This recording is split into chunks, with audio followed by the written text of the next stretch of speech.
Казвам се Фолкер Кугел. Директор съм на бароковите градини, разположени около двореца резиденция Лудвигсбург. Площта на парка към двореца е 24 хектара. Екипът ни се състои от общо 30 градинари, които поддържат парковите площи.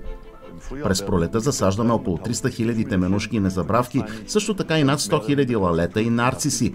Километричните живи плетове с всякакви размери. Те биват подрязвани 2 до 3 пъти годишно. Освен това, както във всеки голям парк, разбира се, косим обширни тревни площи през активния сезон, обикновено веднъж седмично.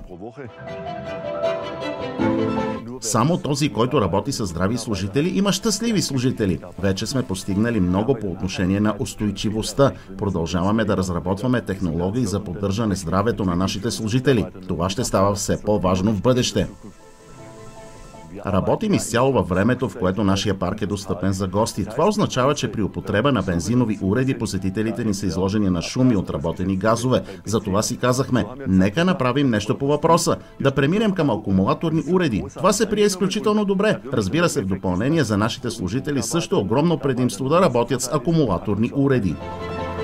Казвам се Улрих Фенле. От 33 години съм градинар в парка на двореца, а сега вече и майстор-градинар. Работата ми е да изпълнявам ежедневните задачи, свързани с поддръжката и с нови проекти.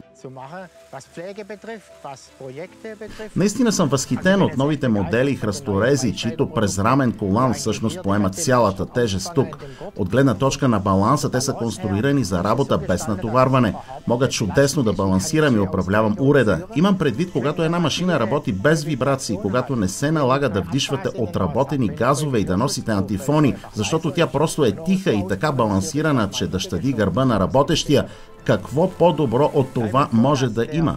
Щастлив съм, че храсторезът е с ергономичен дизайн, така че с него да е възможна и работа в продължение на часове. А благодарение на нашите тихи акумулаторни уреди можем да извършваме почистването на парка и в 6:30 сутринта. По отношение на мощността, т.е. на оборотите, новите храсторези са напълно съпоставими с моторните уреди. Силно съм впечатлен. Изненадан съм. Откакто работим с акумулаторните машини, забелязвам, че към тях прибягват много повече служители, които преди това никога не са работили с машини. Разбира се, трябва да обръщам внимание на това при разпределяне на задачите да се избягва всеки служител да извършва винаги едни и същи дейности. Имам възможността така да организирам работата, че за персонала да е разнообразно.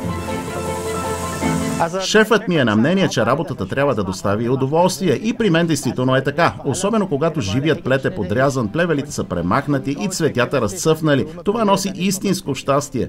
За в бъдеще си пожелавам да продължи разработването на такива иновативни продукти, с които работата да се извършва по-бързо и лесно, а освен това да доставя и удоволствие.